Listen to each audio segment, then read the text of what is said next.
Ladies and gentlemen and NBs, that's right. It is time. Ring the bell, god dang it. It is time for another edition of the Power Bombcast. I'm your host this time around, Jan Achola.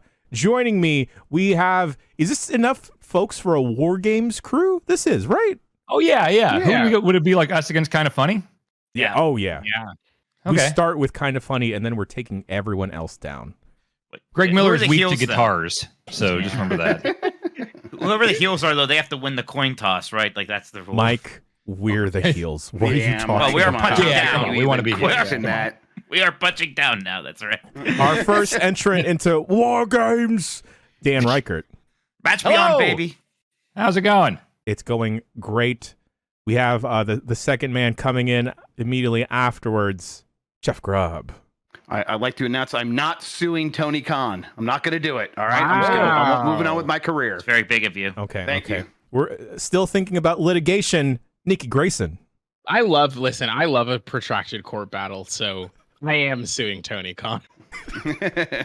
And the most protracted of our team. Prolapsed litigation. I'm sorry? Major Mitch, Mike Minotti. Major Mitch! Major And Mitch. Mr. Mitch. Major Mitch! Okay, were you guys, like, talking about me in your meeting or something? Why are you all calling me Major Mitch? I don't know what you're talking about. It's alliteration, you know?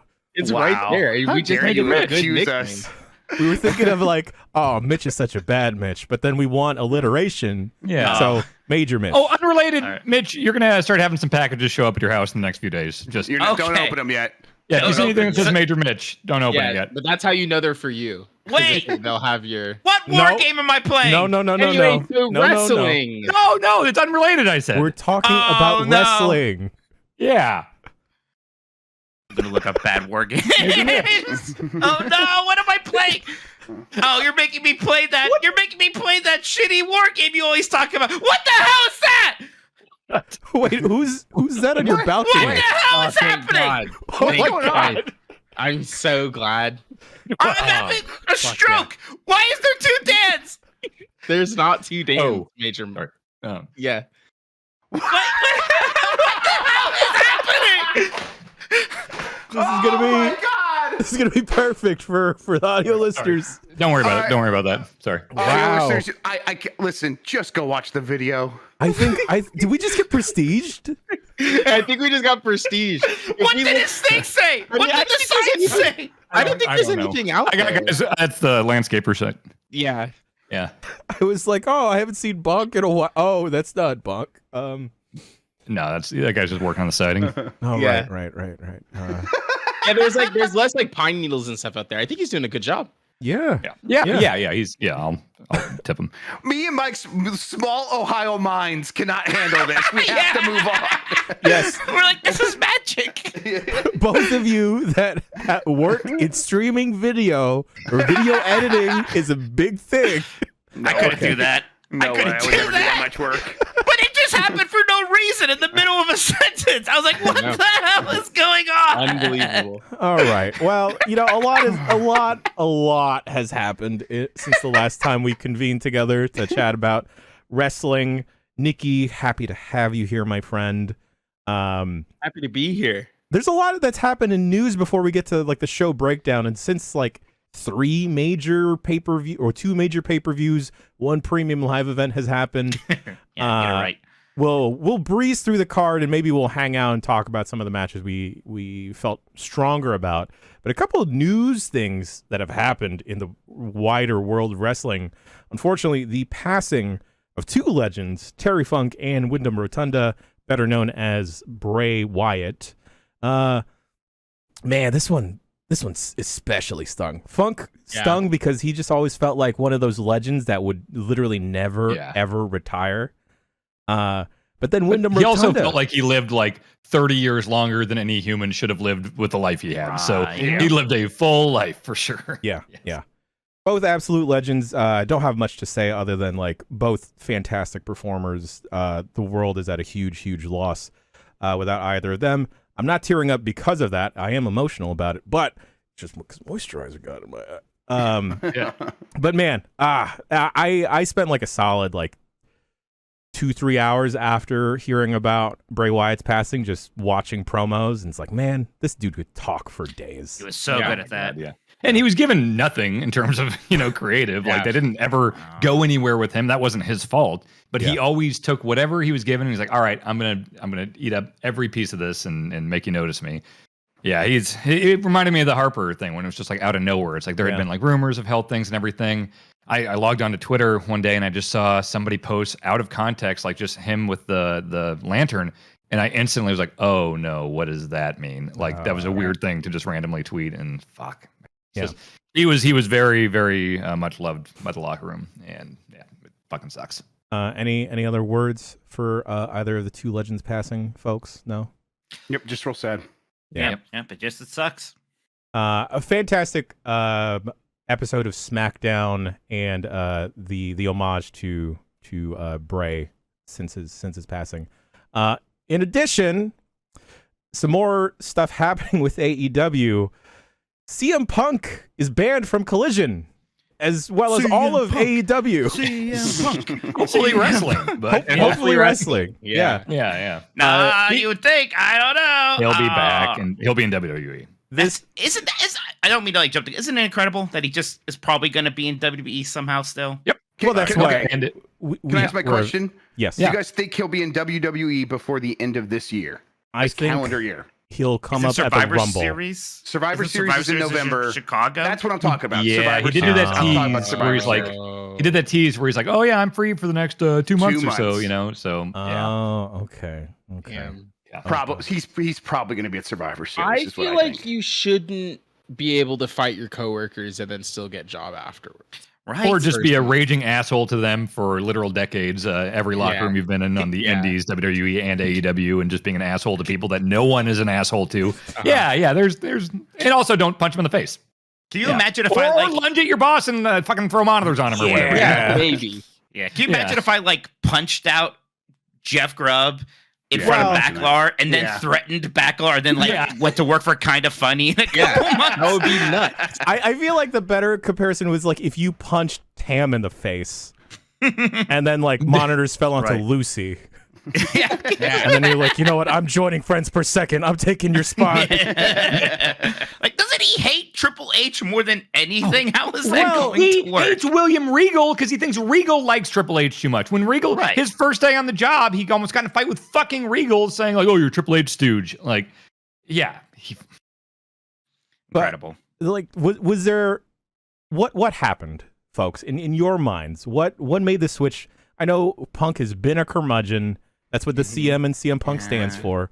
Curmudgeon Punk. Curmudgeon Punk. He seemed so happy when he came back. It was like, oh, good, feel good vibes. I think that first injury and just like that started souring him, and that got him in a bad place. And then What if he just sucks real bad? Maybe he's just sucks real bad. Weird. Yeah. He sucks as a person. What it is. Yes. Yeah, I think it's a real bummer because like CM Punk coming to AEW was the reason I actually got into wrestling. Because I was mostly like passively because y'all chuckle fucks were talking about it on Twitter all the time. I would watch the premium live events when I would be like, cool. No, when's the RKO gonna happen? And then I had to Google and be like, Randy Orton hasn't wrestled in 5 years, and I'd be like, oh, okay, so nobody's gonna get RKO'd. And then sometimes I get an RKO, and I was like, oh, sick. From a non-Randy Orton? No, it was Randy. Randy would come back. Oh, okay, gotcha. The one I'm thinking of is when Randy he stepped on Seth Rollins' knee. You remember that? And it was at like a SummerSlam. And he jumped in the air. Oh, WrestleMania 31, the San Jose one. Yeah. That's the best one of all time. Sick. Easy number one. Fucking sick. I was there in person. I lost my shit when that happened. Yeah, that was fucking incredible. But Punk coming back was the reason I got into wrestling for real. So like part of me is like bummed the fuck out because it's like, like the reason I kind of got into this thing that I like vehemently love now. I didn't really like realize that he was an asshole. Like he gives me asshole vibes. Sure. You know, when you like look at him. Like that's kind of the vibe that I get. Yeah. You can't trust anybody with a Pepsi tattoo. Come on. No, you can't. You literally can't. Like you just can't. So then to have him like fall apart like that literally fall apart as well. Literally, yeah. Like to have all of that stuff was a bummer to watch happen, and I'm happy that the saga for the company that I am like a bigger fan of, I'm happy that saga for AEW is over.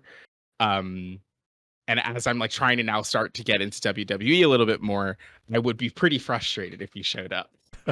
Just real quick, I wanted to see CM Punk's Pepsi tattoo, so I googled CM Punk Pepsi tattoo, and the autocomplete says CM Punk Pepsi tattoo meaning.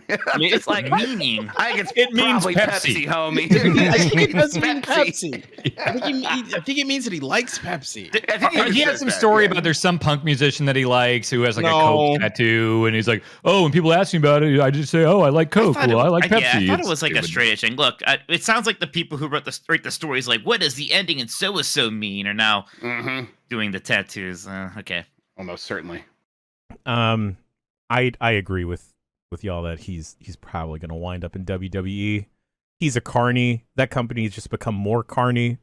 That company is. You thought they were ruthless before, right? You thought they were just money hungry before. Vince actually, for all of his many faults, he did actually love the wrestling business, and it was in his blood and things like that. Like now, it is cold, hard cash more than ever. As someone who, many of my coworkers got laid off in the last week, former coworkers when I was at WWE, I was texting with a bunch of people that day, and most of the people I knew there got laid off. It is, and I was just hearing from inside that it's more ruthless than ever. Like these new guys, all cons dudes, these agents, it's rough. And I think that ruthlessness is going to translate directly into that makes us money. Then let's do it. And like you said, Vince has always done that. Vince, he would have a million falling outs with people, and then 6 months later, and then all was forgiven, and they got back together and started making money again. Bret Hart, Ultimate Warrior,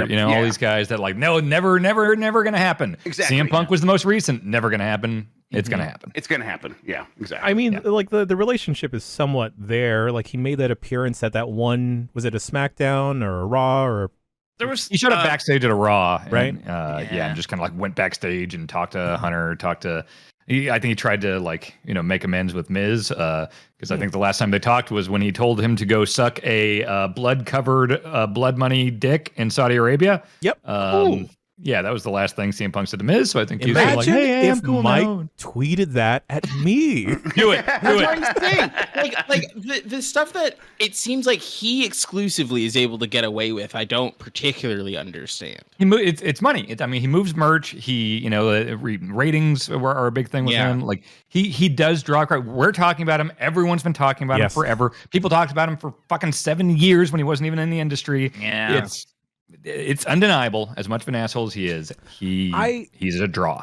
I just can't see who he would immediately feud with if he were to go back to the WWE. Seth Rollins. Rollins fucking hates him. Isn't he gonna he had a big problem with the slightest provocation from Jack Perry. Isn't he just going to immediately want to get into a fist fight with Seth Rollins? Yeah. The thing is, shit will get shut down. Like he will not be able to pull that shit the way he was doing it. Yeah. AEW is run by a fan. WWE is a giant corporation. Yeah, he's gonna be surrounded on all sides by lawyers at WWE. For real. So that kind of brings us tangentially to our next story. Here is the WWE merger forming TKO as a greater entity. And Jesus Christ! But so Punk is on, I believe, on good terms with some UFC folks, right? He's got a good relationship with Dana White, I'd assume. I don't really know, honestly. Okay, well, I'm under the assumption that I think he does. Punk like Dana White. Well, he was such a star. What a winner! Yeah, he won a lot. Champ, right? He won the championship in his first fight, I think, and never lost it. Yeah, he did just great. Like how you never lost that Gamer Jeopardy, whatever we call it. That's a shoot, though. That's a shoot. So yeah. But yeah, WWE is no longer. What is it? It's no McMahon owns the primary stake in it anymore, right? He has 16% in the overall company, like Vince does. Yeah. And Dan, you were alluding to this. Several of your former coworkers, unfortunately, getting laid off. A lot of consolidation. A lot of cold deals about to be made. Hey, but Nia Jax has a job. Oh, cool. Anti-vax Nia Jax, baby. She's not like other girls. God. She's not. She's worse. Yeah. What do we immediately see this doing to the company? Does this have like an immediate impact on the PLEs, the roster, how the shows look presented? I wouldn't be surprised if in the next month you see like a wave of talent releases. I could see that. Like, and I think they said even before the merger and everything that they were going to start being a little more quick to cut people in NXT if they weren't showing like, there's going to be like a 6 month or something. What's the word?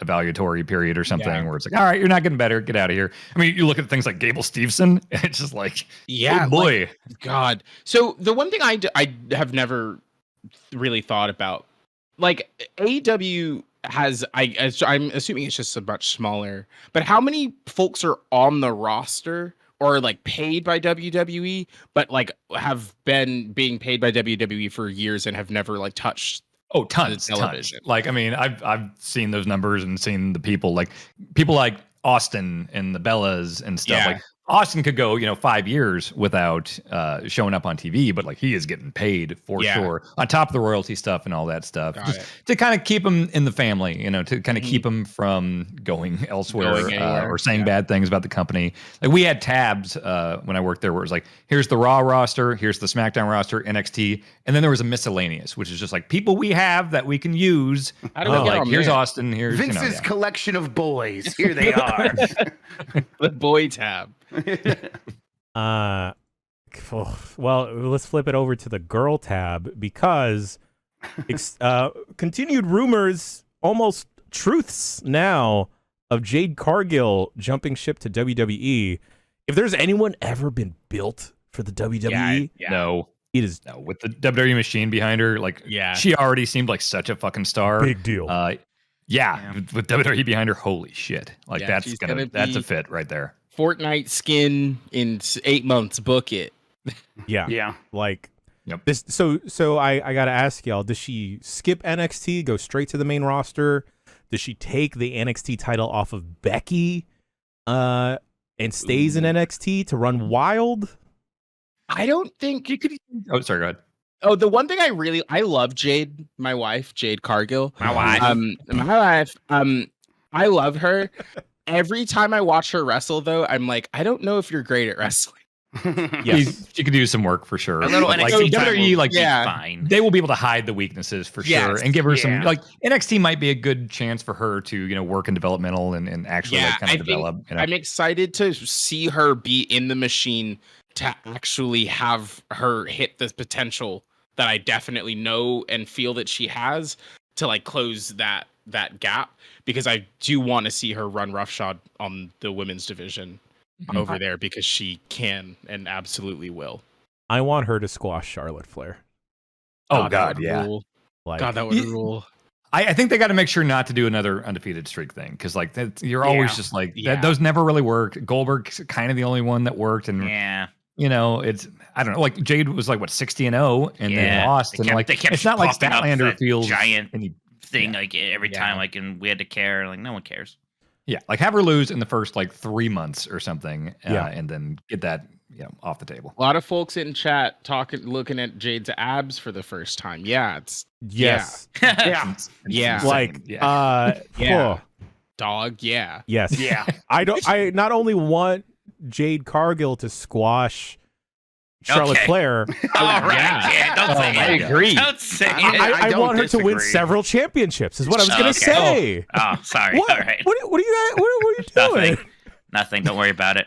God, if there was ever someone to take the title of mommy from Rhea Ripley, it would be. Oh my That's God! What I'm saying. Like, there's so many. There's like the women's division in AEW is frustrating, because I know that there's talent over there, but like they don't very clearly have no fucking idea what to do with any of it. Yeah. All right. So Grub just shared a picture of Jade Cargill's ass in the chat. I know.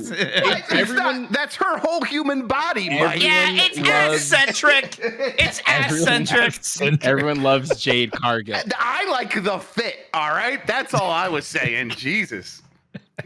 But yeah, I'm really excited. There's so many immediate immediate storylines that I feel like you can put Jade into and have them work instantly. That Rhea, it's like Bianca, Charlotte, all three of those. Asuka, Yeah. like there's Asuka, like anyone. oh my fucking god! Can you imagine? Like, I'm really excited for her. Like, I'm really excited for her to like make this next step. Because I think I do think she will be fucking huge. Yeah, she's gonna be a superstar. Yep. A Jade Cargill WrestleMania entrance, like that's gonna be awesome. Yeah. It's too bad that like that just couldn't really work out in AEW that way. You know, where you know a snobby AEW smarks care a bit too much about work rate, maybe for our own good, I guess, huh? But think about what they did with her in AEW. Like, she always had the look and everything. The matches were never the best. And then storyline wise, okay, they bring in Stokely, and they had Stokely debut being her manager. Yeah. That kind of just went nowhere. And then suddenly it was Smart Mark Sterling. Like 2 seconds. Yeah. Then it's the baddies section. Went like, nowhere. None of this went anywhere, you know? No. Yeah. Yeah. I don't know what you could have done. Like, you know, I don't know how I would fantasy book it differently. Yeah. Should have brought Shaq back. He disappeared in that ambulance after their match, and then we never saw him again. What happened to Shaq? Injured. God. He's still in the nether realm. I think with Scorpion and Quan Chi. True Nerd making me relive her entrance at Double or Nothing this past year. I know that to a WrestleMania scale. That Mania scale. Jesus. I know. Oh man. Like. Okay. All right. It is so weird now that AEW's been around long enough that we are getting like the AEW to WWE changes. Like the Cody one was obviously huge, right? And this one makes sense. And you know, I guess CM Punk. Also. Well, yeah. So while we're on the topic of Cody, Jade, and now maybe CM Punk jumping ship, has there been any other rumblings or possibilities of? I thought Ricky Starks was such a Cody guy. Right. Even kind of like a Punk guy, right? And I know, you know, they're you know, he had a pretty high profile match and he's getting a lot of screen time on Collision. I would still not be shocked if someday he showed up in WWE. I think he's close with Taker as well. And, you know, Taker holds some sway. So. Oh, dude. Starks would fit in perfectly. I love Ricky. I want a full radical situation. Yeah. Let's do a radical situation, but no one murders anyone. How about that this time? Okay, that's great. That's a great idea. I love we need the strict rules like that. Sorry, Dan. I need at least a little murder. It just doesn't work for me, brother. His bloodlust needs to be satiated. That Ricky Danielson match was unfucking believable. It was unhinged. Yes. It was good stuff. Yeah. Well, Brian Danielson is just. Remember when we thought we'd never see him wrestle again? Yes. And then he leaves WWE and we see him do a billion incredible matches. Yeah. I was at that Kenny Omega one at that first Grand Slam, and I was like, "This is like probably the best match I've ever seen." I was also there. Oh my god! Oh, yeah. I was not there. That was my first live wrestling event. They've all not hit that peak. No, it's kind of. I was wearing a lucha mask, so I didn't get fired from my employer. Oh, okay. Do I have to wear? No, it's fine if I wear one. No, you're good. I have to wear one if I visit the Kind of Funny studio, though. Right. Yes. Okay. Yes. Cool. And the last thing we have here before we get to the PPVs and PLEs, Dan, did you add this? Yes. Rock and Cena. Is this more so The Rock coming back to SmackDown? Or them suddenly having an open schedule? Yes. Yeah. Right. Them being those guys, yes. That this is, hey, a writer's strike is happening. We need to get paid. We're not doing anything. Exactly. Yeah. Yes. I think Batista said the same thing. He's like, I'll wrestle. I'm bored. I'm like, I bet you will. Yes. Oh wow. I mean, this happened like it's the kind last of crazy that's not covered because they are acting. Yeah. Right? But it's not a gray union. area. It's not union. Thanks, Hulk Hogan. That's why. They're simply not a struck company. Like they're I think that's because their writers were never unionized, right? So yes, they're not covered. Yeah. So, I've thought about that scene in backstage at the Denver SmackDown. Was that last week? Question yes. mark. Because Rock completely steps over Cena. Completely. It's so clear that Rock hasn't been doing wrestling in a long time because he completely steps over Cena, and I'm like, bud, you ruined it. You ruined this moment. There's only one take now.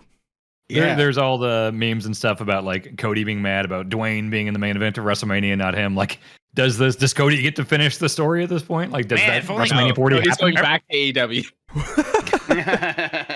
That'd be so funny. I'd love it. Oh, that'd be so funny. Yeah, I mean, I guess that's my question. Like, what is going on here? Like, is The Rock really like back for a while and doing stuff? I could see occasionally, like when he came back for the Cena once in a lifetime stuff or whatever, he would like do a lot of like via satellite stuff, like promos and stuff like that, and then like a few in-person appearances. You know, when he had the belt, he only had the 2 matches against Punk, I believe. He had that one tag match with Miz and Truth. And, By the way, when Punk came back, did you notice like that one random person like ran behind with the phone, like taking a video? And Rock yeah. I assume that's for his like YouTube channel. What the hell was that? Productions or whatever. His Zoa, what's it called? Zoa videos. You got Zoa Energy, Terramana Tequila, $7 Productions. He loves juice. Yeah, The Rock loves liquids. Oh, he's on. I'm very frustrated. Oh, okay, funny.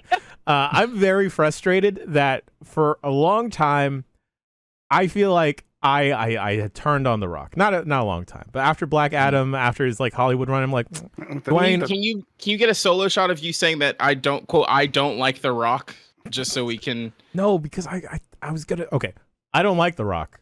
Wow. Whoa. I love Dwayne The Rock Johnson. Oh, it's your future president, Janet Joe. But like he came out, I wasn't expecting it. You know, I tuned into SmackDown, had it on the background, and then I hear a stupid theme. I'm like, I'm all the way back in. I fucking hate it. Yeah, I know what you mean. Yeah. It's like I thought the same thing. Like, oh, The Rock finally like lost his like impervious cool guy stature a bit when not only did Black Adam not do well, but then he kind of like whined about it publicly, right?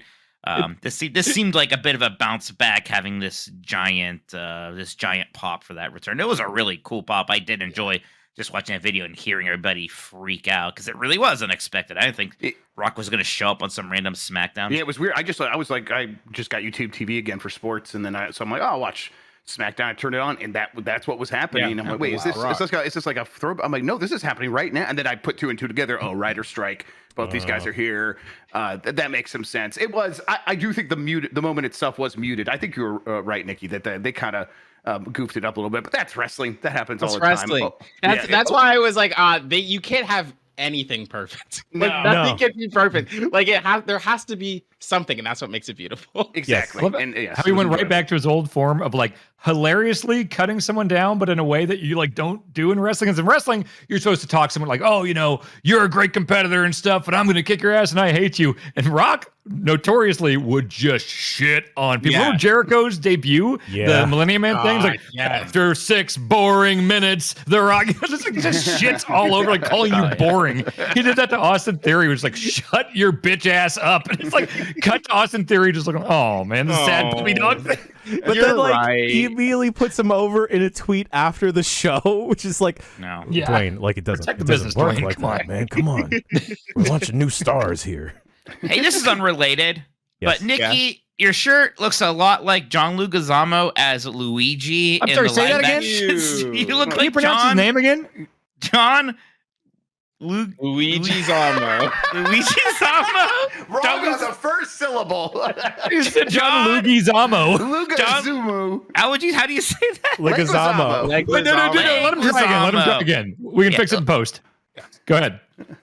Excuse me, this is a very random tangent, but Nikki, your shirt looks a lot like John Guigi Zombo. Guigi Zombo from the live action Super Mario Brothers movie. I was supposed to be making fun of Nikki, damn it! God, we just need like a supercut of all of us mispronouncing things and just not knowing. Luigi Zombo. I tried. Is Leguizamo into wrestling? I don't know. You should be. Hey, I don't know if anyone caught Collision before we talk about the big shows here, but did anyone catch the Keith Lee promo? Take 22? I don't know what the deal is with that, because they did it again later on and like made it like a work thing. So like I don't know if that's like they actually fucked up and then later on they poked fun of themselves, or if they're like trying to do some angle with that. Production has been kind of sloppy for years now, and I don't know why it's not getting better yet. Yeah, it's like here's a backstage Swerve promo, and you just can't hear a goddamn thing. Hear anything. Yeah. Yep. Several times I can't even hear the music, entrance music of a wrestler coming in. It feels high school sometimes, which is bizarre. Yeah. It feels considering it's Warner Brothers. Yes. Oh, so that was the other thing I forgot to put here. How do we feel about AEW pay-per-views potentially, and maybe heading to HBO Max? Or I'm sorry, Max, the one to watch for HBO. The one to watch for HBO. Right. But there'll be premium live events then, right? Because it's like to pay extra. Yeah. No, you better not, because you can't go back at this point to 12 pay-per-views a year that you're paying for. Like the network ended that forever. Mm-hmm. If it's a max situation, and then maybe like the big four, like the old four, like maybe those are like traditional pay-per-views. Yeah. I think people would accept that. But yeah, I agree. I think I'm gonna miss the era of just these 4 big pay-per-views, and they each felt important. Mm-hmm. But one a month, maybe you're gonna have some work for everybody to do, and it'll be nice to have to get it in a subscription instead of paying $50 each time. But my thing is that I don't know if the way that I have felt about AEW pay-per-views is that the build kind of feels like it falls apart in every step until 2.5 weeks before the pay-per-view. Yeah, you're right. And then the pay-per-view is 2.5 weeks from now, and then you're like, oh shit, here we go. But you still don't know the card. You still don't know what's happening. Well, but then they will the ones that seem like there's no build or the card's not great or whatever. Yeah. Those are the bangers. All out. It's like, how are we going to build a thing in a week and nobody knows half the card, and then All Out kicked ass, Mm-hmm. They managed to do it. All right, folks, how do we feel about talking about the pay-per-views, starting with All In, right? All In happened first? Yes. Wembley. Hey, there were 30 people in that building, if you ask. You see the Will Ospreay tattoo thing? Yeah. Yes. It's amazing. Oh, boy. I know when we were chatting about wrestling in a laundry room somewhere in Los Angeles, in Burbank, we were semi-doubtful that they'd be able to hit a large enough crowd for Wembley, and I'm happy to be wrong about that. Yep. I love that wrestling fans are everywhere. Do more pay-per-views across the pond. Give them some shine. Give them a Mania, huh? Yeah, I hate I hate the obsession about ratings and turnstile counts and ticket sales. I don't care. No matter how you look at it, the business is so fucking healthy right now. Yeah. AEW, the fact that whether it's 70,000 or 80,000 or whatever, that was a massive triumph. Huge. Right. Yeah. And the whole thing with this didn't exist 5 years ago. Yeah. And that was the whole thing, right? Oh, no other outfit could ever get 10,000 people into an arena, right? That was it. And that's what started the first All In. Yeah. Exactly. Yeah. Now they're here, and that's 8 times that, or 7 to 8 times that. That is really impressive. Yep. So let's quickly go down the match card here, and if any of these stick out to you, let's go chat about them. All right. Okay. The night started with the ROH Tag Championship. MJF and Adam Cole going against Aussie Open. Them winning and taking the titles. I love how over the kangaroo kick is. It's really funny. So stupid. And MJF just I can't believe MJF is actually an amazing babyface. I know. I still doesn't feel real good. I still keep waiting for the turn back. I'm so glad it hasn't happened because I like the babyface run. And I would have been so mad, especially if here it was like a ha ha ha JK. I'm a bad guy still. I'm doing the same shtick from 3 years ago. I thought babyface MJF against heel Punk would have been money, but sure. Someone fucked it up though. MJF did. Yeah. Impossible. It was MJF. What about face MJF versus a heel? And I've been dragging this out because he's been off TV so long. I have somehow forgot his name. His old bodyguard from Cleveland. Oh, Wardlow. Thank you. Yeah, that would be sick. Excellent stalling. Yeah, that was stalling. Where is Wardlow? He hasn't been on TV in 5 months. Fumbled him so much, and it sucks because it was supposed to be his big fucking thing where he beat MJF. He beat MJF clean as hell, beat the shit out of him. But that was kind of overshadowed by all the drama with MJF that weekend. Yeah, where's Wardlow now? Where's Wardlow's snorkel? This is Waldo's jokes, everybody. That's good. That was good, Mitch. Thanks for telling us, man. Thanks, Nikki. I'm sorry I said you looked like John Leguizamo. You hit it better. Is this you really trying to pronounce it correctly? Is this a shoot? Yeah. Yes. Okay. I can't pronounce this pretty difficult last name, Mr. Grilled Cheese Disintegrates before I can finish cooking it. John Leguizamo. Mike, this is completely off topic, but in the meeting today, he's like, F-Zero music really is good. And I about lost my mind because of course. Did you really not know that, Dan? Yes. No, I didn't. You never heard Mute City or F-Zero. I didn't know it was so good. Oh my God. Didn't realize it. It's fucking awesome. It's great. I'm glad you know. All now. right, continuing down the card, we have up for the FTW Championship, Jack Perry, formerly known as Jungle Boy, versus Hook. Hook winds up winning. The most important match of the night. Yeah, somehow. It's real glass. Cry me a river pattern. This pre-show Jungle Boy match might have like changed the course of wrestling history. Yeah, forever. It already has. Yeah. How do we feel about Jack Perry? Is he coming back? Is he done? Like what? Like the heel turn wasn't really working that well, anyways, he's right? Not a great talker. No, he's not very good at talking. I don't like him. I don't like him. Can we say that? Because I don't like him either. Yeah, every time he's on TV, I'm like, this sucks. Like the whole time Luke Perry was fighting Hook, I was like, it sucks that they've trapped Hook in this prison with Jack Perry. Like, I just don't understand why he's still stuck here. It was cute at first when he was like super plucky face and it was like a fun gimmick and he had a dinosaur on his team. Yeah, that's pretty good. But that was early AEW. Like, this is a fun. Yeah, this is like a fun new thing. I haven't seen an act like this before. The music when he got the Tarzan boy thing, that was great. And it's like also you could excuse the like, he's kind of green, he's not great at talking. It's like he's really young, he'll get there. And it's like it's been a few years now. He's not there. The best thing to come out of Jungle Boy though is Christian Cage hating fathers. Yeah, absolutely. And wanting to sleep with mothers. Yes. That's good stuff. Among Us. I mean, exactly, right? I like Hook. I want Hook to do more things. Okay. You good, Hook? Next up for the Real World Championship. Uh-huh. Why? That bugged me so much. Sorry. Mike, CM Punk too. versus Joe. Like, why would the ring announcer of the company be like, the real AEW champ? Why would you go along with that? You know that was like a Punk thing of like, they need to announce me. I'm not just going to come out with a belt. You need to announce me as the come Real out with World the belt. Championship. That was a very fun match, but my favorite part in hindsight now is knowing that Joe had to be fucking pissed off going out there. He had Jungle Boy, he had blood on his hand when he came out there from like breaking up the thing. Jungle Boy was bleeding from the glass. But so Samoa Joe had to be super pissed off. There was some extra just mustard on it when he threw Punk like head first into the desk and double bird. It's like, I fucking love that. Joe's the best. Think friendship over there? Another one? Joe's a pro. He'll do business when he needs to, but he stays out of drama. Joe's a smart man. Yeah. Yes.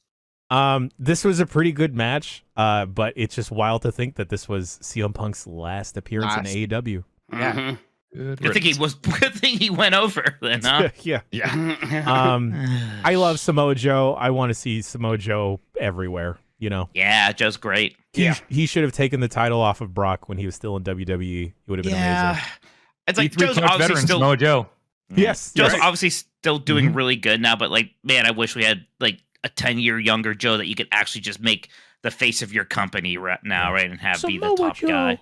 Like a little Joe.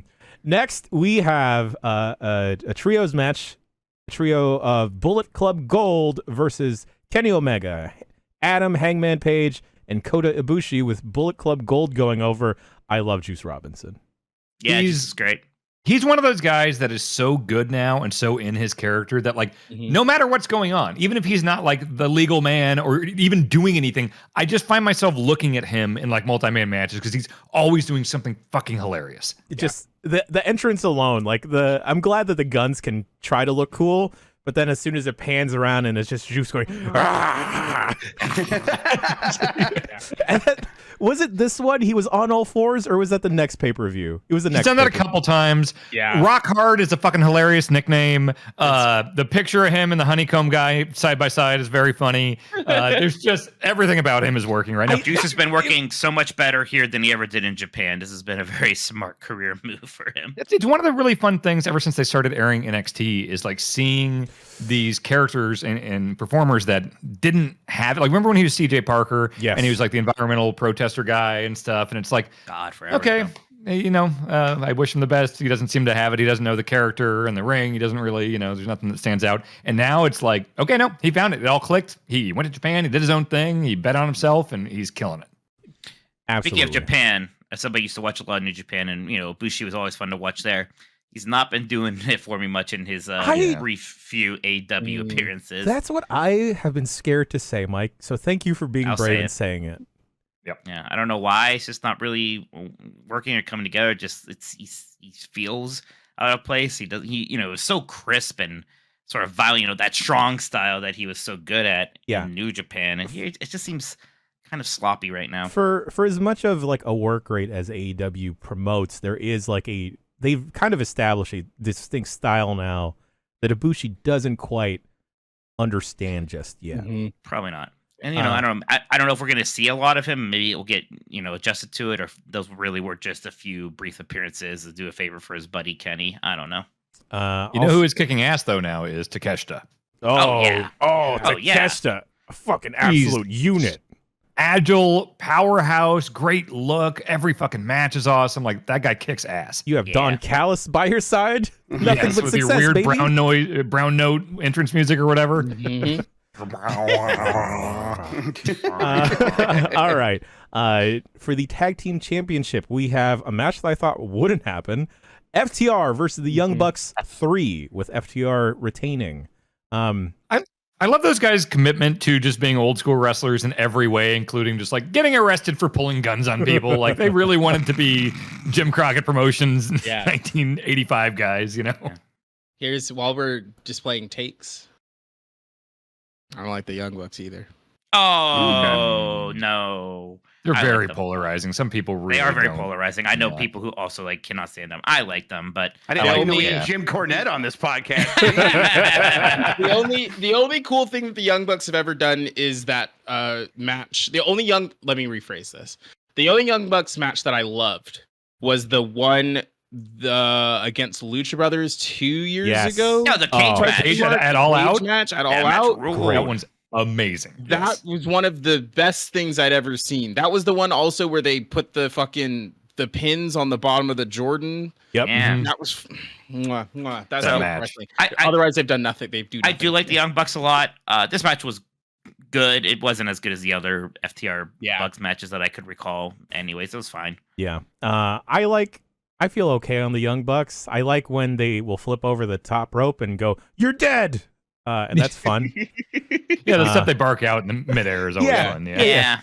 Next, we have a Stadium Stampede with Eddie Kingston, Orange Cassidy, and the rest of the best friends with Penta versus the Blackpool Combat Club with Santana and Ortiz.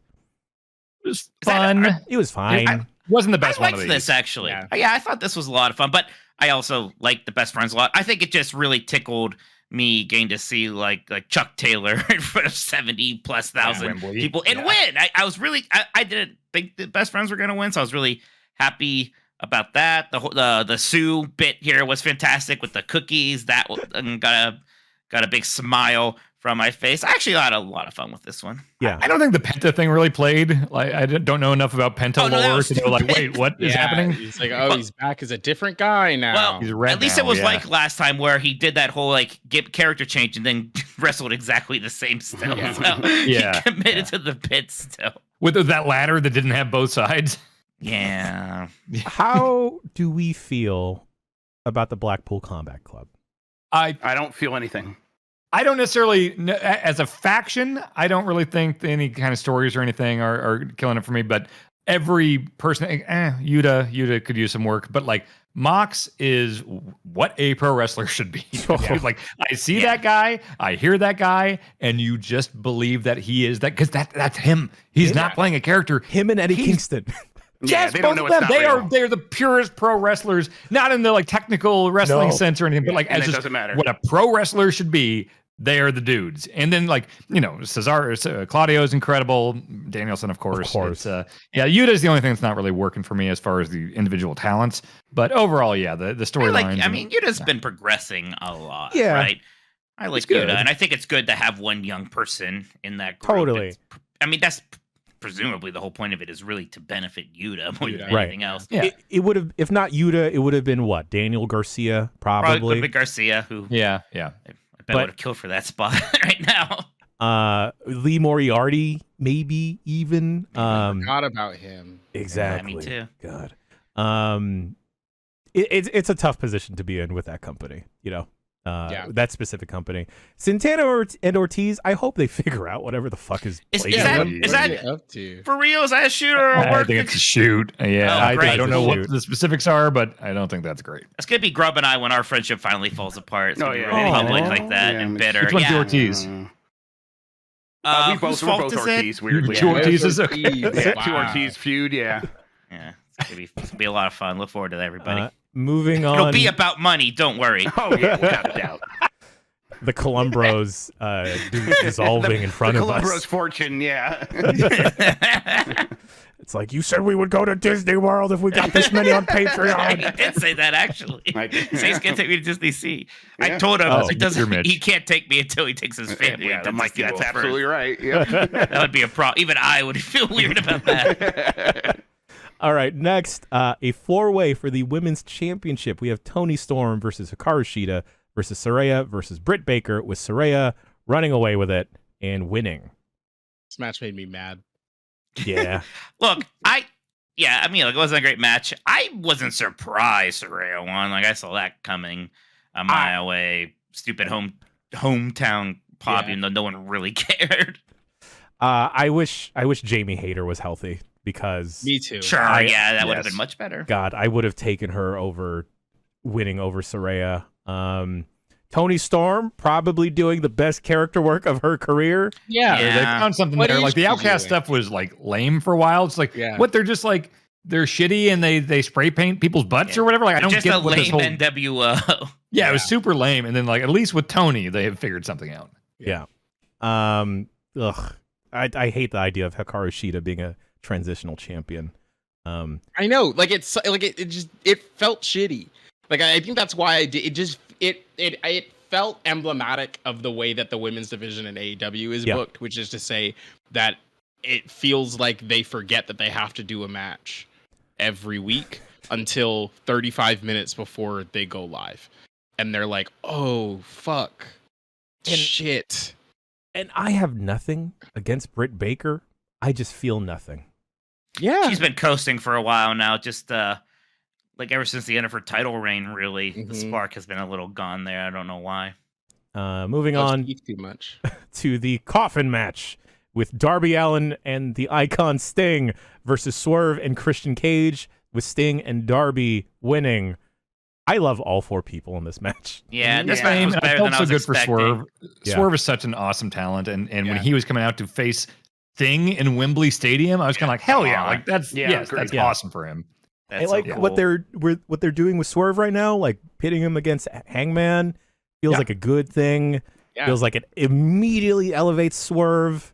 Prince not really going for it with the dance lately is great. Mhm. Loving that. And man, Christian Cage. We didn't talk about this, but how do we feel about the rumors of Adam Copeland, Edge heading to AEW?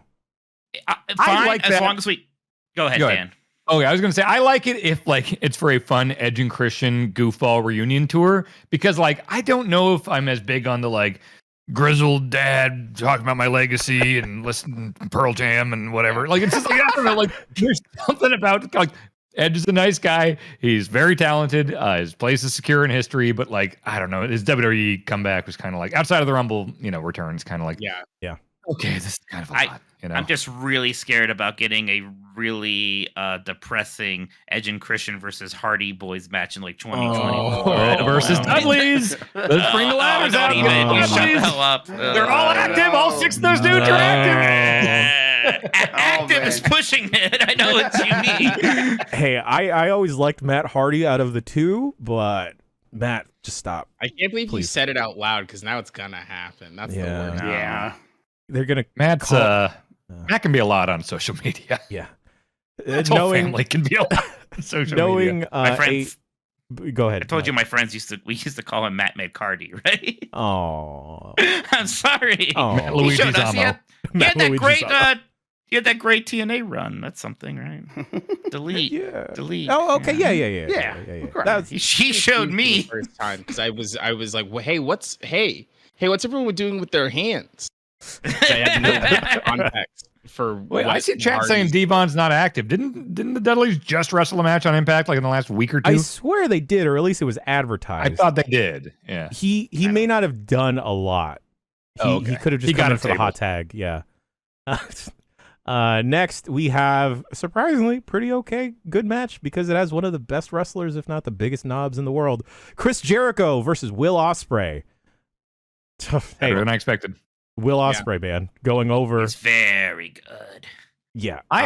Ospreay's got this thing that, so I had a lot of people over for All In, and I had my friend Jeff Cork came over, and he hasn't watched wrestling in forever.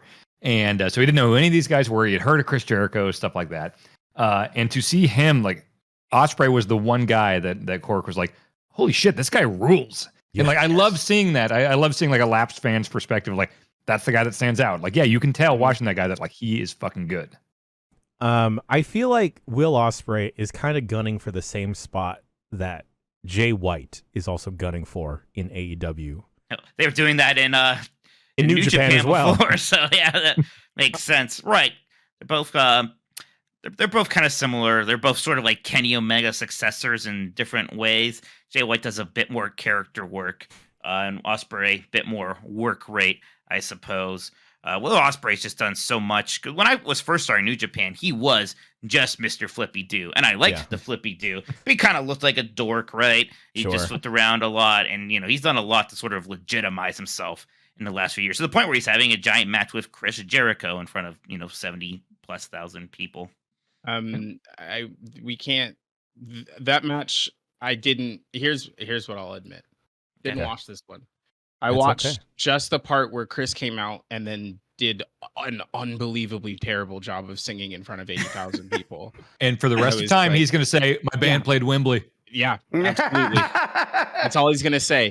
That hurts. And it was awful, and I was like, "You're done. I'm good on this one." You gotta go to the saw bathroom. them live about 10 years ago at a roadside saloon in Minnesota, and they are and then not a good and now they're playing Wembley. I was supposed to see them. I was going to see them, and then it got canceled because of the pandemic. Did Jericho do Masked Singer? Yeah. No, Yes.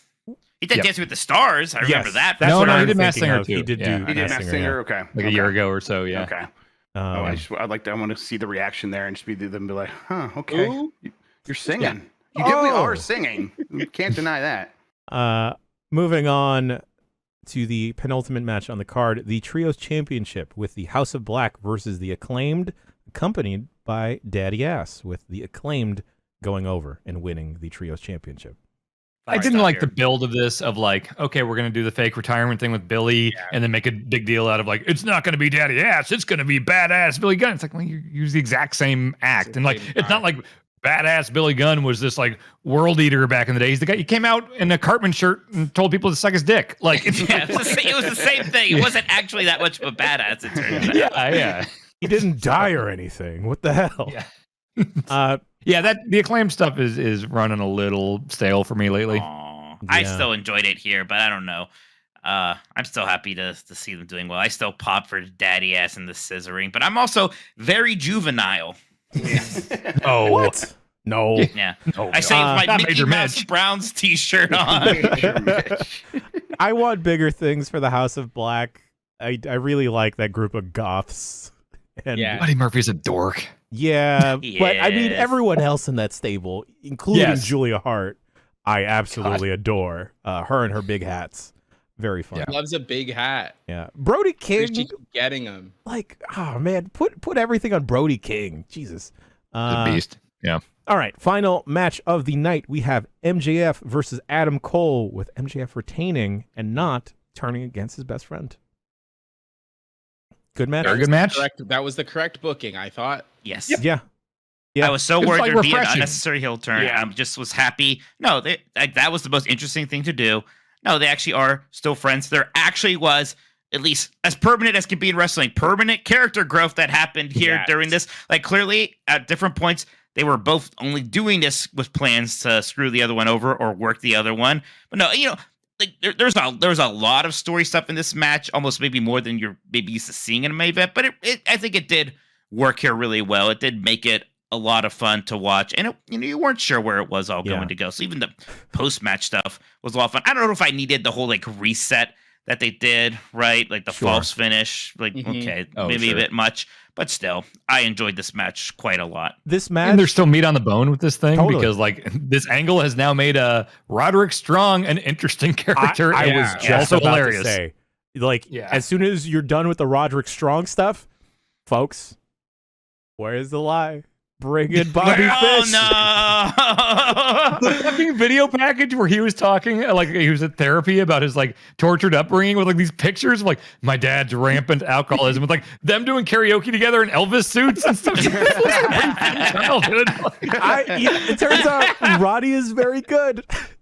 Yeah, that was just another. I mean, he's always been a great wrestler, but they found a character finally. Yeah, yeah.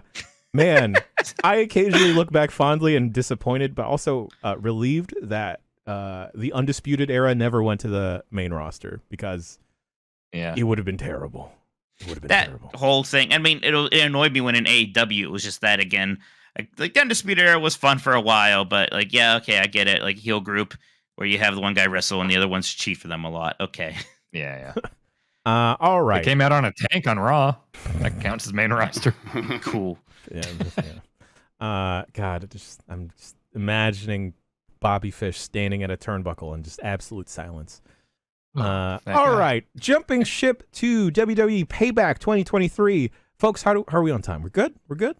We're good. I got to dip real fast. Okay. I'm sorry. No, don't to leave apologize. in the middle of this podcast. Not forgiven.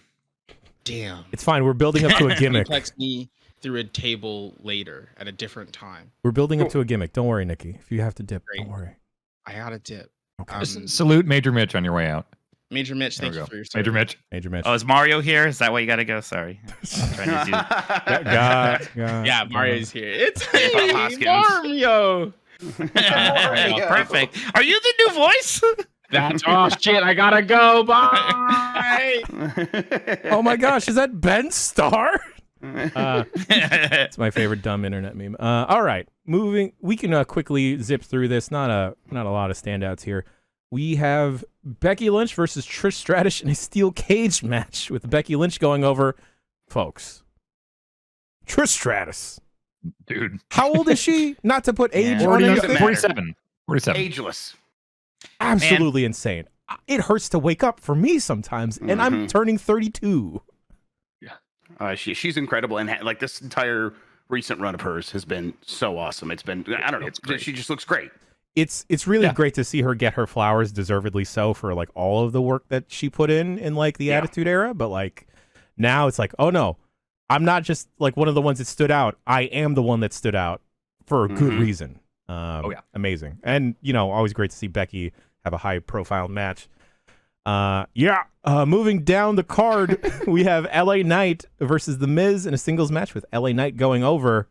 A little sloppy, but it is undeniable how he's over as hell. That's why I can't get fully on the LA Knight train. Like, it's cool to see the pops, it's cool to see the reactions and stuff. He's a great talker, but then every time it goes to a match, it's like he's good, he's fine, but like, I don't know, his style is not that exciting to watch. Yeah. No, I agree. It's like almost a combination of The Miz and like I don't want to say a watered down Stone Cold, but that's what everyone says. It's fair. It's very close to it. I mean, the thing that continues to be anyone pulling off a watered down Stone Cold today is super impressive. The fact that he is able to get this close to it and get that same sort of energy from the crowd.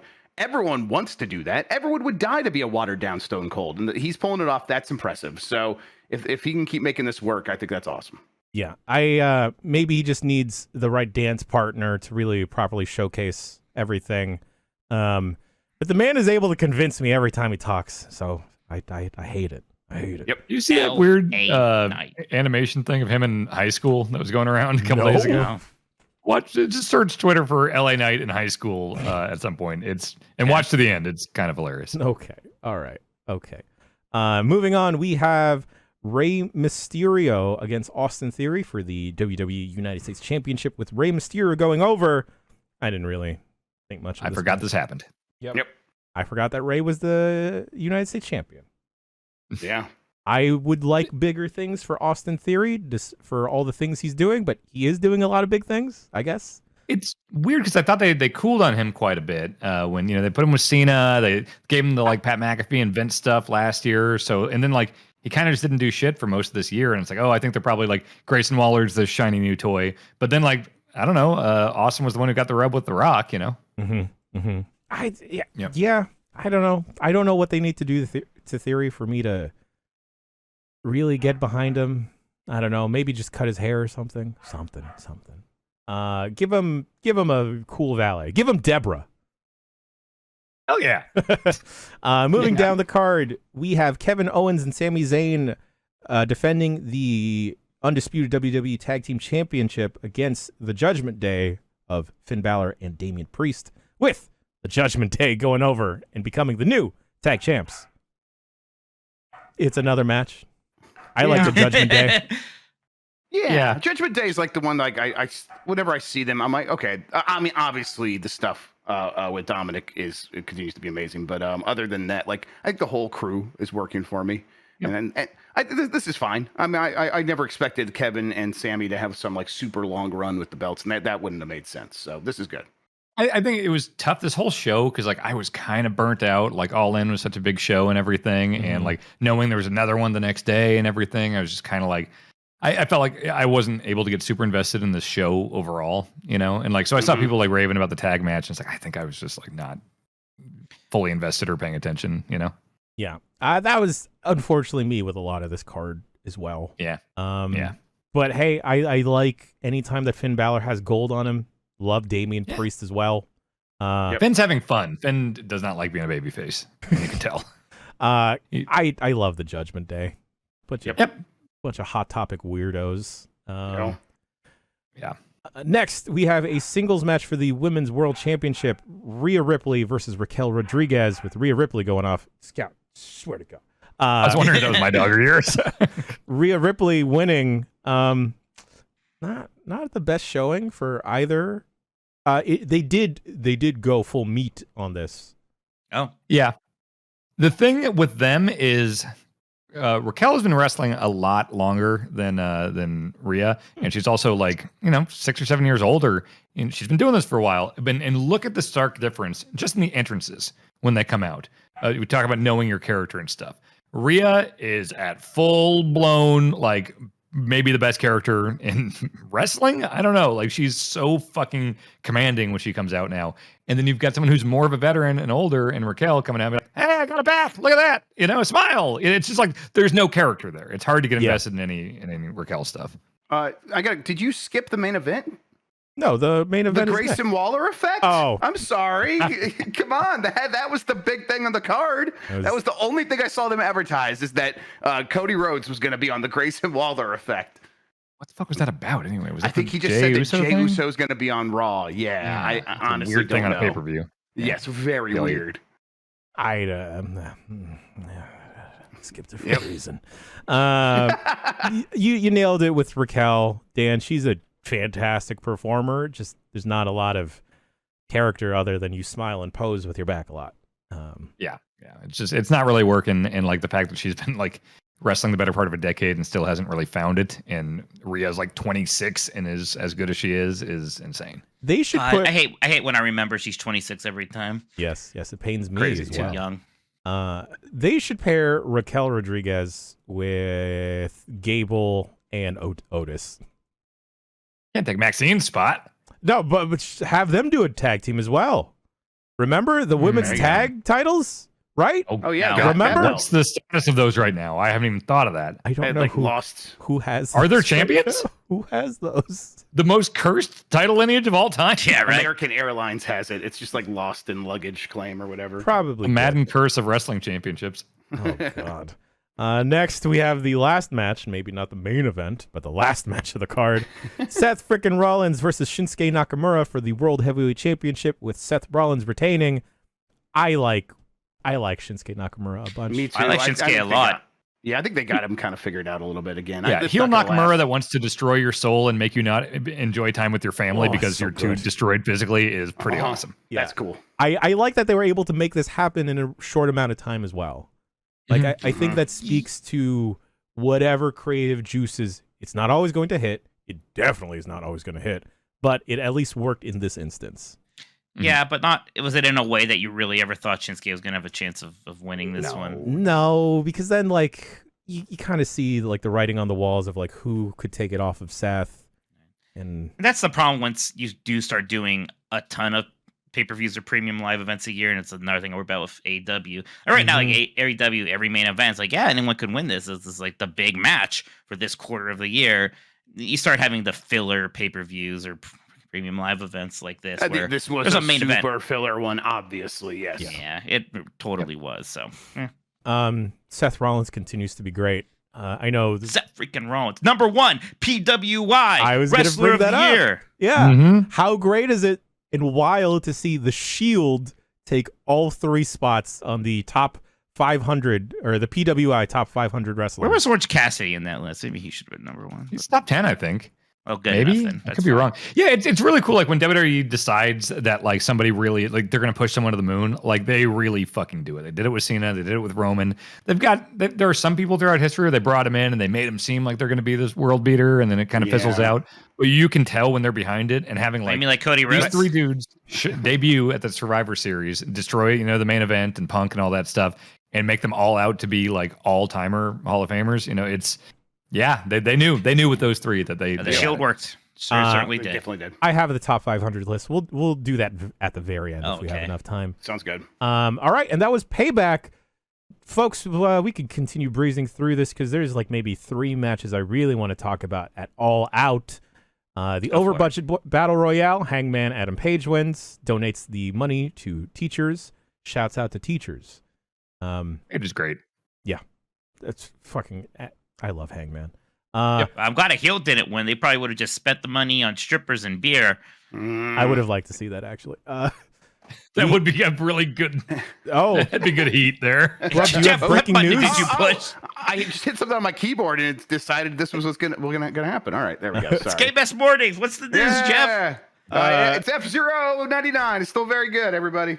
All right. Next. I'm still challenging you to an F-Zero to Hero competition. I have the rules in my head. I'll explain them to you later. Oh, fantastic. I don't have the results for this, but we have Athena. Not again! No, he's back!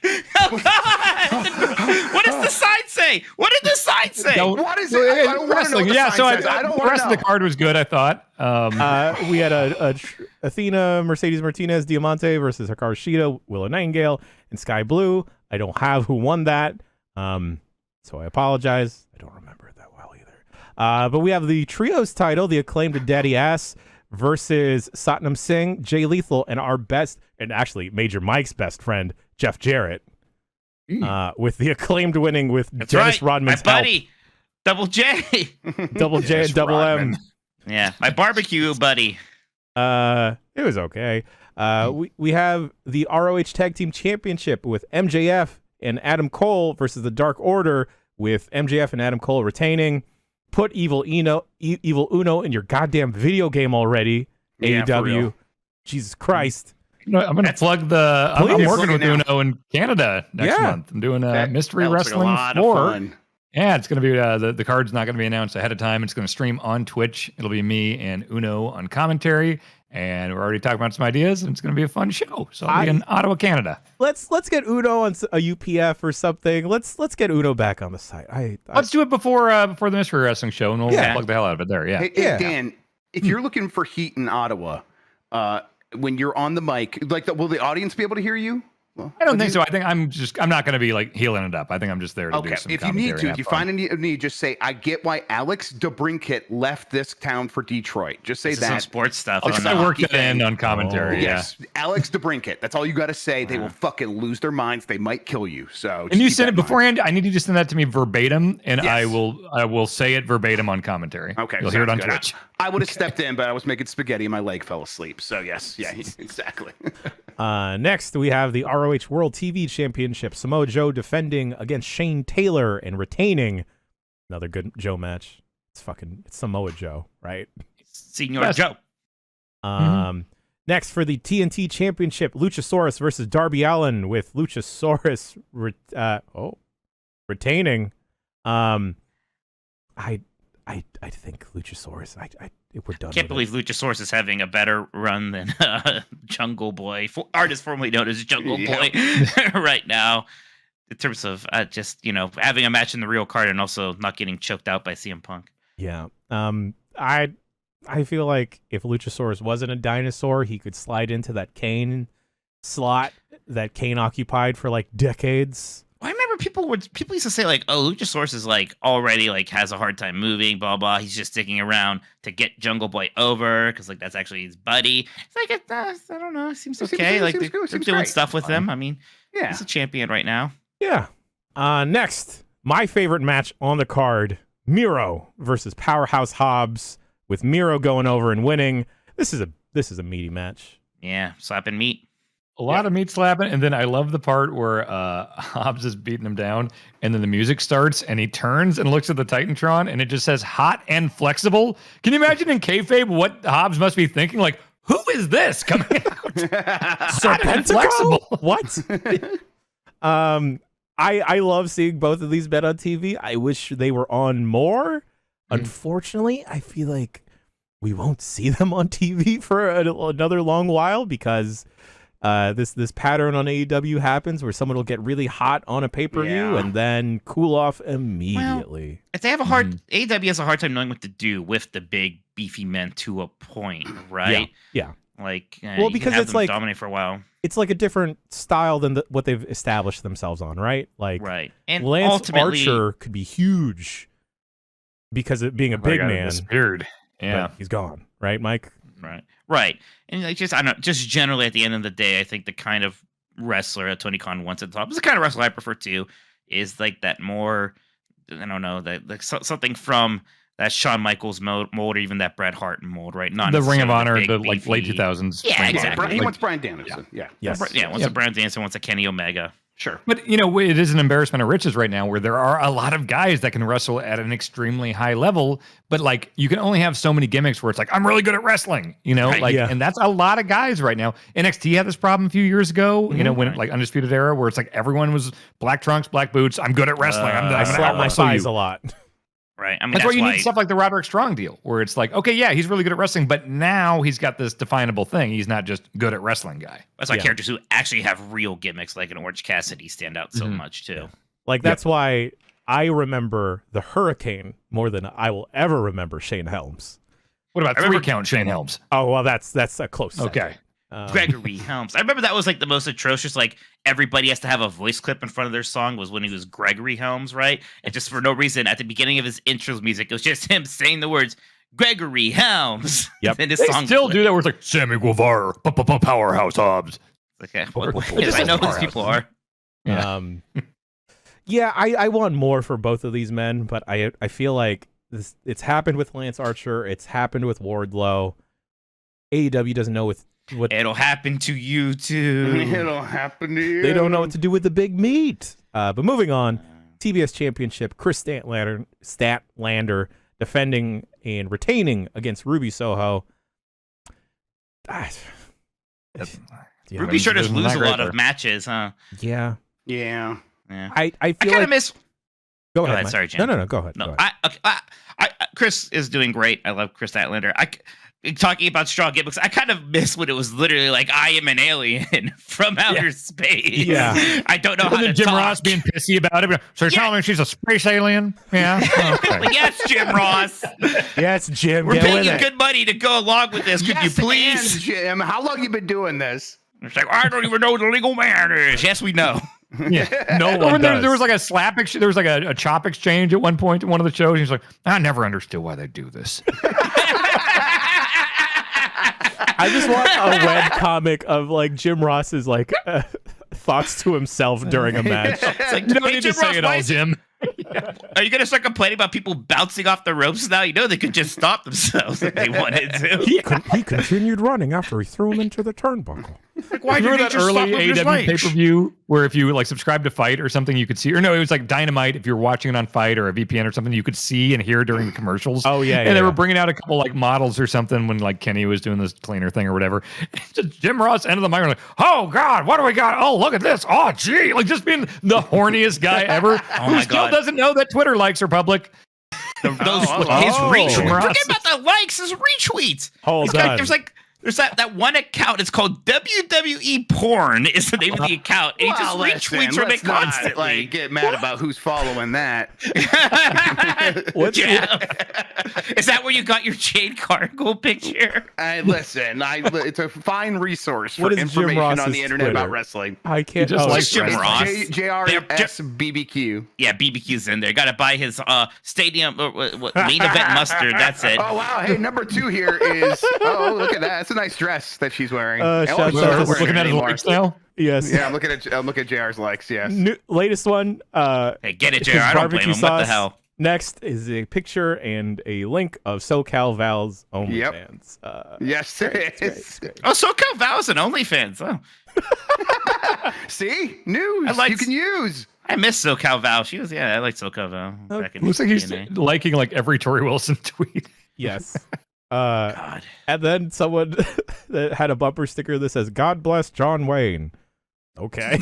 Of course. Oh my God. Is that the most? Damn it, that's the most predictable Jim Ross thing ever. I really like John Wayne.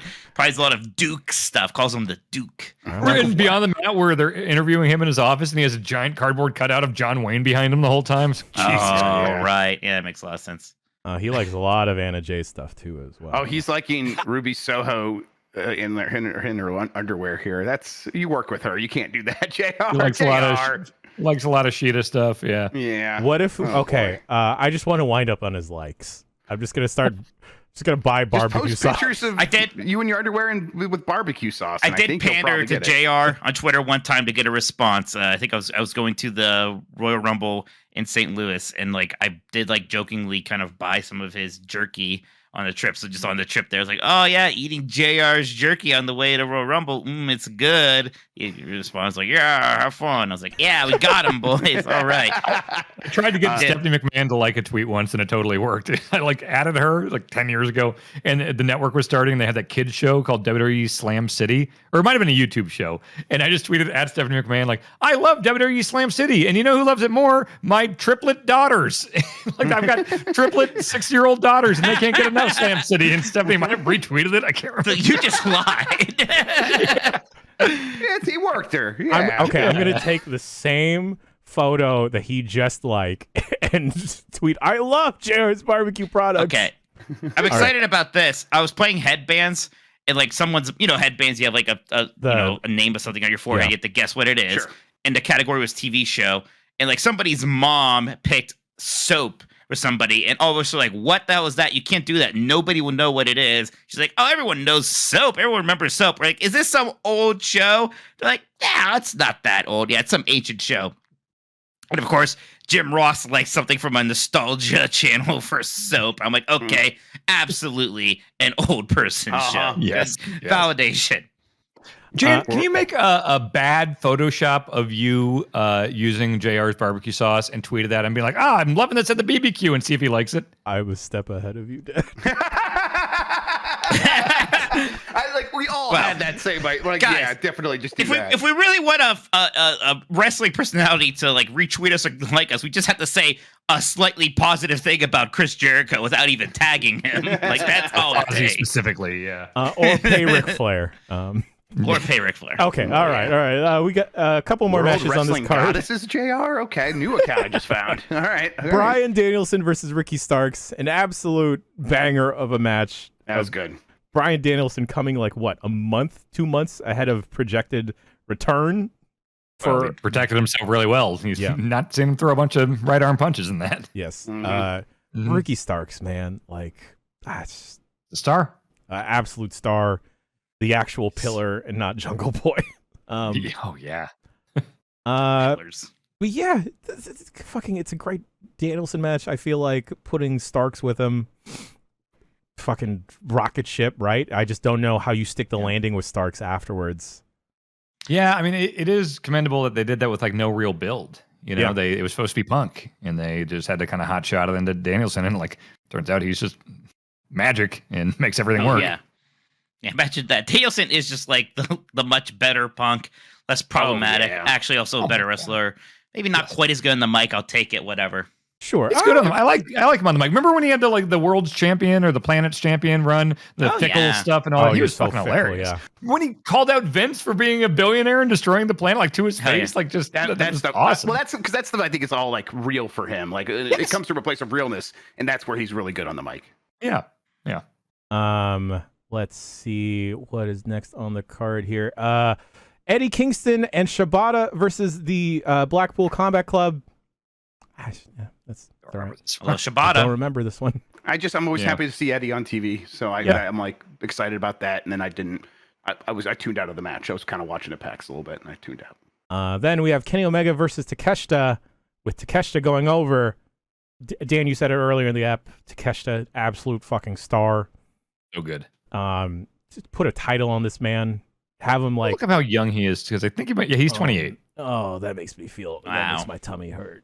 Older than Rhea Ripley, though. Mm-hmm. Yeah. I'd call both mommy. FTR and the Bucks versus Bullet Club Gold, with Bullet Club Gold going over. Hey, this is another match I kind of tuned out of. It's that big.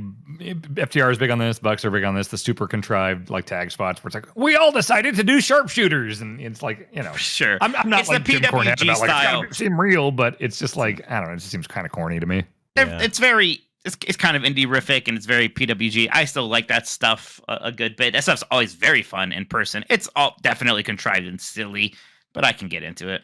Yeah, speaking of that, reminds me, I think maybe my controversial take on wrestling of recent years is remember when everyone was super duper hot on the DIY stuff, Gargano and Ciampa? Oh, yeah. And the story that came out of it. Oh, you didn't like people kicking out each other's finishers over and over? It was just the whole thing. I just didn't get into the characters. I didn't get into the How dare you? Yeah, like Gargano is from my area. I saw Johnny Gargano wrestle in an Austintown bingo hall. This is an attack with on a box me. Of scraps. With a box of scraps.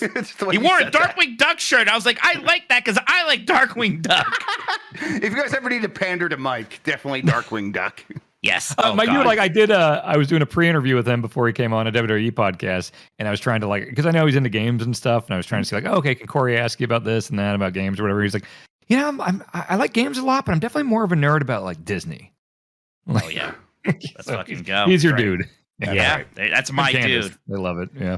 I liked when Ciampa in NXT was insane. I preferred that versus being paired with Gargano. But I did like DIY. That's always such a go-to gimmick for wrestlers. Like, what if you're just crazy? But I liked him coming out with no music, as someone pointed out in chat. All right, and then fucking at the actual match of the night, gentlemen, for the International Championship. Freshly squeezed Orange Cassidy versus Jon Moxley, with Jon Moxley winning and taking the International Championship. Holy fucking shit. Yeah, Cassidy. So, Jon Moxley also incredible. Orange Cassidy with this run, with this such a goofy gimmick, but just having such a legitimate run, making this belt, which had to be renamed because it was kind of so of an afterthought. Yeah. And now it's much more important than the TNT title at this point, right? This is single-handedly. One performer single-handedly raises the profile of a belt, makes it matter. And then if you're going to losing it to someone like Moxley, who is extremely legitimate, and he's doing God's work there. Orange Cassidy is one of the best in the world. He's the face of AEW to me. He's the thing that makes the whole thing work. And it has been for a long time. But now that to see him be able to manifest the value of a belt like that, it's okay, clearly he's going to be someone they're going to rely on forever. He's been in AEW from the beginning. He had the type of gimmick they would never let fly in WWE. Mm-mm. He is they used to talk about on SNL back in the day, they would call Phil Hartman the glue, because it's you could just, he was the glue of the cast. You could put him in any situation, he's going to kill it. I feel like Cassidy is kind of the glue of AEW for me. Right. For a while he worked just as a comedy bit. The other people would wrestle, he would just show up, and that was great. even wrestle forever. And when you wrestled, well, that's great too. No, well, how about a main eventer? Oh, that also works somehow. Yeah, it's like imagine like 2 years of Danhausen was main eventing a pay-per-view. Yeah, it's like they pulled it off with Orange Cassidy. Yeah. They really did pull it off with Orange. And then like I feel like where AEW kind of screwed up pushing Adam Page to the top because they took the title off and put on Punk. They've done Orange Cassidy right. And I know a lot of folks were upset that he lost, but like you're gonna lose to anyone? John Moxley? Exactly. Yeah. The story here is that Orange Cassidy was getting beaten down, right? Like he had this rigorous schedule he's playing himself. He was defending against all comers, and it was just eventually going to catch up to him. He had that great line about his bag feeling a little heavier. Even the build up to this was great. Orange Cassidy actually doing a fiery promo, but still ending with like, I'm Orange Cassidy and I don't have a catchphrase. Moxley doing his promo, really putting over Orange Cassidy in it as this legitimate threat. Yep. Just everything about this was fantastic. I like to think it was the time that I managed him on the indies that he probably remembered some advice I gave him. And clearly that's to thank lessons were learned. Of course. Honestly. Yeah. I mean, how we learned to be a I showman. With you, Dan, we can call it learnings is what happened Yes. there. Absolutely. Yes. Yeah. Geez, yeah. And all of this post all of the CM Punk drama, right? Like the roster showing like, no, we don't need him. Yeah. This whole pay-per-view was like, I mean, even the stage had like the real like AEW stages often aren't that decorated. And this thing like went really heavy on the Chicago, and it just kind of like screamed like this was done for Punk, and he's not even at this show. And everybody thought this pay-per-view would be an afterthought, and it was actually really good. A lot of people liked it even more than All Out. Yeah, I hope that they can continue this momentum, right? Like Orange Cassidy's great, John Moxley's great, Danielson is great. AEW is very inconsistent in a way that makes it exciting to watch because sometimes things will pop up and really surprise you. But also there's just like periods where it's like, none of this shit's working. And then periods where it's like, holy shit, they've caught fire with this angle. And then like everyone feels motivated. And it's a fascinating product to watch. You know, WWE is like hums at a consistent, let's say 7.5 to 9, I would say these days. AEW, I feel like has these wide swings from like 4 to 9.5. They can, the highs are high, the lows are low, but it's always interesting. Like I feel like I don't know what I'm going to get every time I watch a Dynamite. So yeah, I mean clearly a huge roster, and I think Tony Khan gets distracted pretty easily by that. But I think if he I mean, he kind of can't do this, but if he could find a way to rely more on these ones that are bankable stars that have always delivered, like Orange Cassidy and John Moxley and Daniel Bryan Danielson, excuse me. He maybe can find the consistency, and yet the lack of consistency is not stopping me from watching these things. I do still show up, and I do still want to see what's going on with AEW. But I suppose like if they could get more consistent, that would only increase. Yeah. Yeah, it feels like they may have a more focused effort happening post-Punk. I feel like they kind of have to. Real quick, boys, let's go talk about the top 10 of the PWI 500. Number 10, and keep in mind, folks that don't know, the top 500 PWI list is all in kayfabe. So it's not all in kayfabe. It's like kind of a mixture of kayfabe and. I thought they had two lists, right? No, it's one list, but okay. It's like kind of a bit of both, is my understanding, but I don't know. Number 10, Cody Rhodes. Yeah. Number 9. That feels like sliding a little bit, and now I do really wonder, like, so is he actually going to be able to win a world championship here anytime soon? Like, what's actually going on with that? Yeah, I don't know. We miss our shot there? I don't think so. It's still possible. He's very popular. The Brock stuff was overall a success, I would say. Like they have he'll probably got what they wanted out of that. I mean, they know that Cody's gonna stay versus Dwayne is gonna leave eventually again, right? If these strikes do get resolved. Well, they that's why I swear to God, if Rock beats Roman, if this whole fucking 3-4 year thing is building up to The Rock beating him and then dropping it in his next match. When he was champion for like 2 years, remember? I know, but like happened? this is like a much longer, much bigger thing. Punk's title run was an afterthought. It never even main evented the paper. Right. Right. Freaking John Cena versus Johnny Ace main evented over him that one time. Yep. I'm still upset about that. That was very stupid. Number 9, Josh Alexander. I haven't seen a lot of big impact guy. Steady hand over there. he kind of takes that same slot as like Nick Aldi's, where I hear great things about you. I've never really seen you. Yep, same. Number 8, Orange Cassidy. Well deserved. Too low. Well, awesome. I'm happy that he's in the top 10 at least. I'm happy he's in the top 10. Too low. He's above Cody Rhodes. Yeah. Well, yeah, because he's better than Cody Rhodes right now. He's better than anybody, I think. You know what? I agree with you, Mike, because next, number 7, Kazuchika Okada. I feel like Orange Cassidy's had a better year than Okada. Yeah, well, I mean, Okada's always going to be cursed by having that incredible run a few years ago, right? Yeah. When he was still very young, and it was just so good, and he was so young.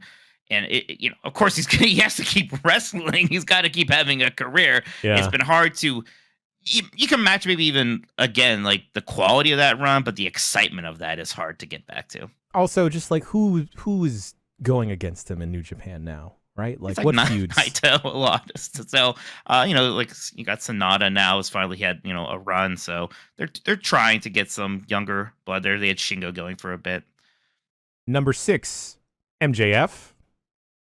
Yeah, he's been champion for a long time. Even if the storylines weren't always great, his matches are generally good, and I'm glad we finally have the character shift. And I'm glad it's a character shift that actually lets him wrestle more. Like, MJF is a special attraction. I never really understood that point of it, aside from the whole he's a chicken shit heel who wants to work as little as possible. Sure. Number 5, Dan, I think you saw this person wrestle recently in person. Vikingo. I did. I saw him at the Mall of America a couple weekends ago, and he's very good at wrestling. Yes. Holy shit. I was like in the second or third row ringside, and seeing all that is just mind-boggling.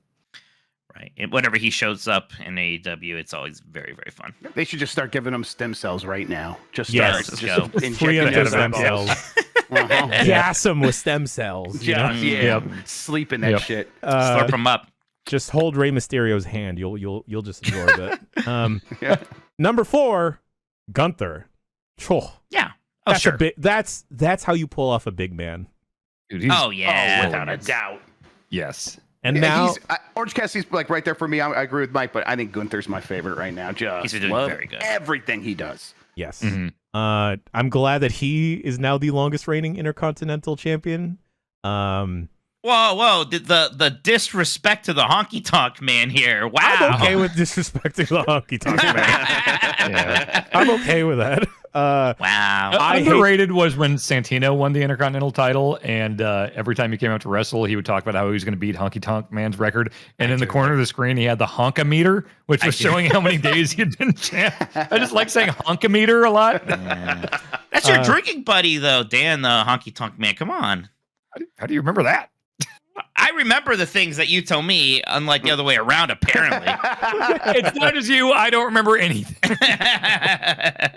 All right. And to round out the top 3 here, at 3, we have Jon Moxley. Number 2, Roman Reigns. And number 1, Seth frickin' Rollins. The Shield is on top. The Shield has been amazing since the very get-go, since that debut. Yep. And it's wild to see all 3 men on top of this industry. I'm pretty sure they've all been number 1 at different points, too. I think so, probably, right? Yeah. Seth is such a fucking workhorse. How is he somehow like Sean and Brett at the same time? Yeah. Yeah. You know? Sean, really, he's Brett, so fucking good. And then like his whatever the fuck he's choosing to wear on a week-to-week basis is Mega hilarious. Man boots and shit. He really does he has it all. Just everything. The works schedule. for Seth Rollins. Well, even like the Nakamura story playing off of that about how he's just like for so many years he's carried the company. Like he is always that workhorse. Roman's a special attraction now. Seth, night in, night out, house shows. He is fucking going out there and killing it. He is one of the absolute greatest of all time. Roman Reigns has been able to turn around being pushed down our mouths to being like one of the best storylines in the past however many years. I thought you were talking about getting shoved down our throats like recently with the kind of like post jumping the shark of the bloodline thing. Like I don't think it's not. No, we're in the 4th inning, I thought, right? What's that? We're in the 4th inning of this storyline or something. Third inning. Bottom of the 3rd. Bottom of the 3rd. Worse than I thought. Yeah. They need to just get 6 more innings to this stuff. It's great. They need to get to the Cody part of the story now.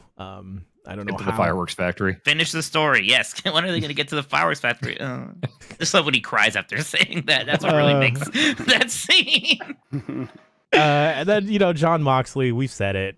John Moxley's so good. Fucking absolutely amazing. That was the biggest red flag with Punk was when he had a problem with John Moxley. Yeah. It's like, who has a problem with John Moxley? Punk has had problems backstage with people. I won't say publicly because it was told to me, but like people that no one have problems with, people that are just saints backstage, and he's been complete assholes to. It is weird. I mean, boy, wow. What is that saying or whatever? It's like if you walk around all day and everyone around you is an asshole, you're the asshole. Yes, exactly. Yeah, that's him. That's him. It's the biggest bummer as someone that absolutely adored CM Punk. At least you're not cool. In denial like so many of these fans like that Mike. Are on some. Yep. Well, but like a lot of them clearly. did get over it. Like I was worried like All Out would just be nothing but obnoxious CM Punk chants, right? I think a lot of people like screw. If he shows up in WWE, that will still get a big pop. We'll see how long that lasts. Yeah. But I think a lot of people are finally over it. Yeah, yeah. We're not going to get like CM Punk chants in AEW the way we got for years in WWE after he left there. No, I think like it is penetrated the mainstream that he's a bit of a tool. It's weird that there are still people like in AEW are like doing like their tributes to him, like like you still get that from those people who were his guys. And FTR, I just don't know what else CM Punk has to do. Right? Yeah, like, right. Yeah. I just don't know what else you have to do for people to be like, I don't know. All right, folks, that was a lengthy Power Bombcast. Thank you to Niki for joining us for a good chunk of this. Thank you, Mike. Thank you, Major Mitch. Thank you, Dan. Major Mitch. Reporting for duty, Major Mitch. Thank you, Jeff. God, what is it? What are you doing? What game is this? We're only talking about wrestling right now. Yeah, what are you talking about, Major? This has been the Power Bombcast. We'll see you, I don't know, what Survivor Series, maybe? Well, I mean, wrestling is very hard to predict right now, and some crazy shit might happen in a week or a month or 2 months. Like, yes, we'll be here to talk when maybe we should check in the surface. Maybe we should check in on Daddy Dan Reichert over in AEW Fight Forever someday again. Oh yeah. We should finish that story. We should finish our story. We should finish the story. That's right. Evil Uno #1 on PWI. Yes. There you go. Going forward. And Absolutely. in our hearts. Of course. Oh man, yeah. I may or may not be accompanying Bailey to her first wrestling event. Dude, oh my God. I'm sorry, AEW what? Full Gear. Bailey has never seen any wrestling. We got to hear her take on that. She will have a good time. Yes. Knows nothing about wrestling. Awesome. So that's so much fun doing that. We've seen her play trivia. She knows everything. So, she's good. All right, folks. Thank you for joining us for another episode of the Power Bombcast. Who the heck knows when we'll see you have another one of these? We'll see you next time. Shouts out to Major.